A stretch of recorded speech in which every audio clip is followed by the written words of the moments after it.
Do you like card games? Do you like main characters with amnesia? Are you in middle school? Then do I have an anime for you. Build Divide Code Black is part of a multimedia franchise based around a card game that is inexplicably similar to Magic the Gathering while being nothing at all like it. The game was released on October 8th, 2021. The first episode of the anime aired on October 10th, 2021, and the second season of the anime will air in April of 2022. The creators of this project are going all in on it, and maybe that's a wise decision, maybe not. Now, I am well aware that I am not this anime's target demographic. First of all, I don't live in Japan. That matters because as of right now, this game is only available in Japan. So, this promotional anime for the card game might hype me up for a game I can't really play.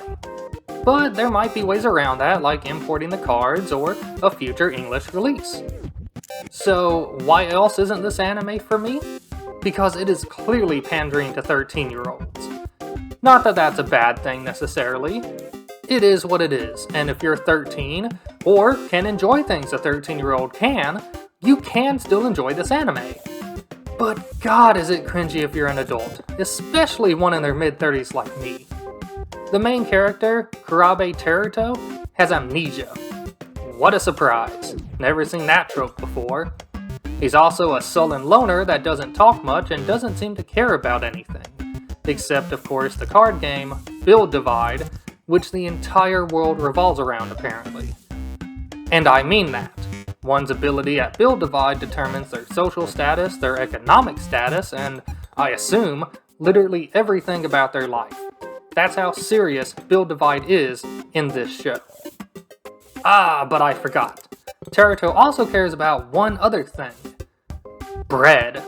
The other characters literally say that he only cares about Build Divide and bread. And in his first appearance, his bear-shaped snack gets crushed and he says, I kid you not, the bread is crying. That is so bad. It'd be one thing if Teruto was a moody loner on the surface, but a cute loser on the inside, someone that makes bad jokes or does laughably silly things, but he's not. He is always quiet, he is always brooding, he keeps to himself even when surrounded by people. And his color is black. His clothes are black, his deck is black, his entire essence is black, dark, mysterious, dangerous. Yes, the potentially dangerous person who, by the way, also gambles his life for no reason other than because it makes the game more interesting, has the opening line, the bread is crying. Why? And that's not even the worst of it. The worst is his hoodie. While playing Build Divide, Teruto will put up his hood, which resembles bunny ears for some damn reason. He will then pull this strip of cloth over the bottom half of his face, kinda making it seem like a smile. He does this when he's getting serious, as if it's supposed to intimidate his opponent. Bro, you look like a 12-year-old trying to create his own version of the Joker. Look, if you think Teruto's hoodie is tight, I'm not going to argue with you. Enjoy what you enjoy. But it is such a weird design choice for a series that is trying to be Yu-Gi-Oh! But darker. Okay, it's more like Magic, but not as dark. And not as complex, but more complex. In the game, you have units that you summon using energy. You get energy by placing units, but using them as energy instead of as creatures. More powerful units cost more energy, obviously. Then each unit has attack points and defense points, and a unit's defense points go down after blocking an attacking creature, more like Magic the Gathering than Yu-Gi-Oh! There are spell cards that have effects that affect things, and then there's a territory that comes with your ace creature, the commander of your deck, that gives you special abilities. And then you have 10 lives, not life points, but you actually have 11 because to be defeated you have to lose all 10 lives, then take another hit. And the strength of your opponent's creatures only matter against your creatures. Any hit on you removes 1 life, whether the creature has 5,000 power or 10,000. Then sometimes when you lose a life, you may lose an extra life, or you may get a defense card. I don't know why, I don't understand it, they didn't explain it. It just happens sometimes, typically for plot purposes. Of course. Build Divide obviously combines elements from several card games, like Magic and Yu-Gi-Oh!, and ones I've never heard of, like Wit Sauce, good god, how is that supposed to be pronounced? Vanguard and Buddy Fight, or at least that is if the people on Reddit are to be believed. I've never heard of those before. But all those series also have anime as well. Apparently this multimedia card game thing is not new. At least Yu-Gi-Oh! Started out as a manga. I'll be honest, I watched 12 episodes of this show, and I have no idea how this game works. They kind of explain it in the first episode, but after that, they throw you to the wolves. I have no idea what a Buster card is, still. At all. And it is said in, I think, every single episode. That's okay though, because the game is mostly about hot anime girls, which the anime doesn't translate that well. That's understandable, the art of the cards is of course going to look better than something that has to be animated for a TV show, but a lot of the flair is gone. Bloom as a card looks really cool, but in the anime, she just feels flat. As a design, that is. Like most of the cards, she is heavily endowed. I could critique the casual objectification of the card designs, but what's the point? Of course a big company made big titty anime girls. It'd only be worth talking about if the opposite happened. Unfortunately.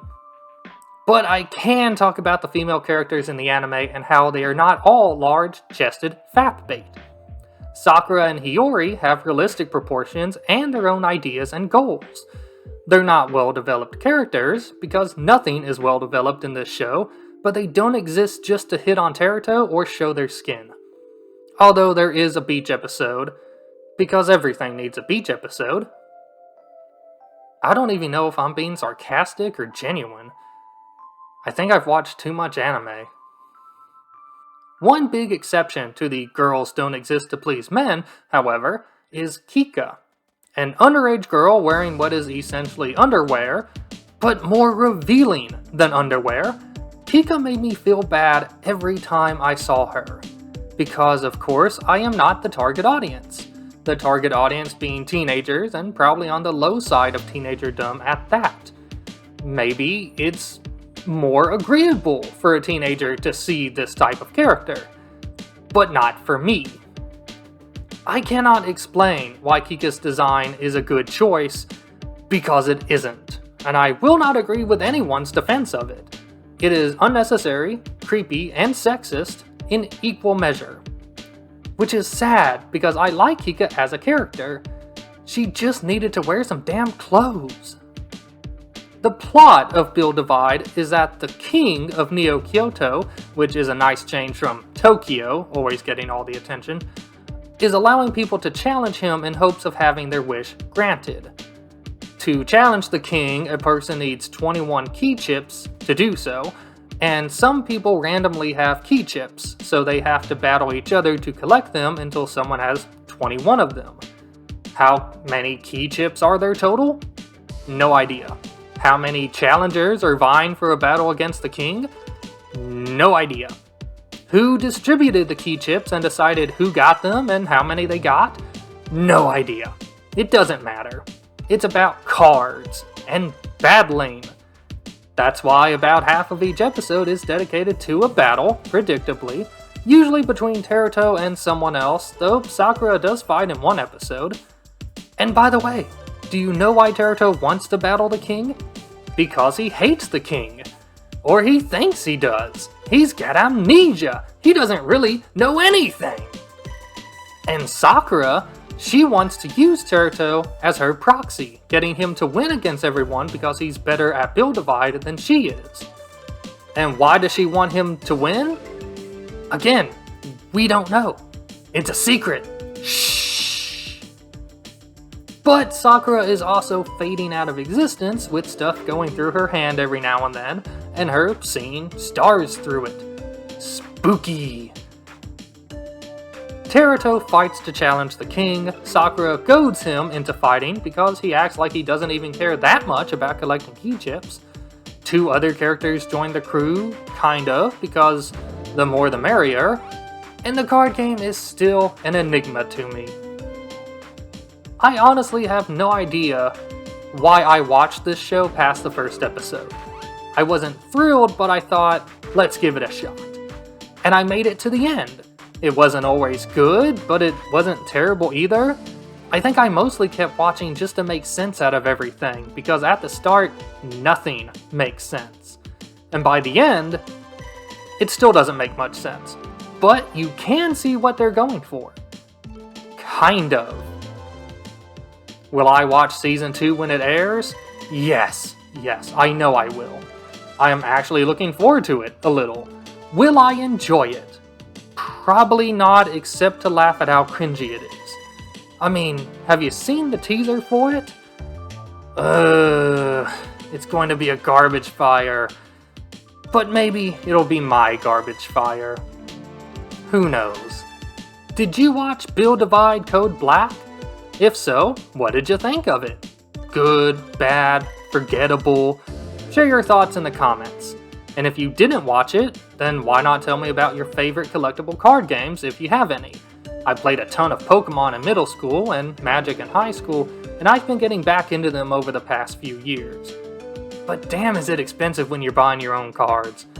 I liked it better when I begged my parents to buy them for me. Thank you for watching. If you enjoyed the video, please leave a like and consider subscribing for more anime reviews. Yes, they will be feminist reviews. I've been an anime fan for 30 years, but I still won't accept sexism or objectification in my shows, even if it is practically impossible to avoid them. So I will call them out as I see them. You can find me on Twitter at ShaggyJeebus, where I sometimes post updates on videos I'm working on or stuff I've been watching lately. I also have a Patreon if you want to support me. It's patreon.com/ShaggyJeebus. I have a poll there where you can vote on the next big project you want me to work on. So let me hear your voice. That's all for now, but remember, if you hear your kids using phrases like Buster Card or Shot Trigger, they're probably on drugs. Ask them to share some with you. Monster card! Monster card! Monster card! Draw! Monster card! Draw! Monster card! Draw! Monster card! Draw! Monster card! Draw! Monster card!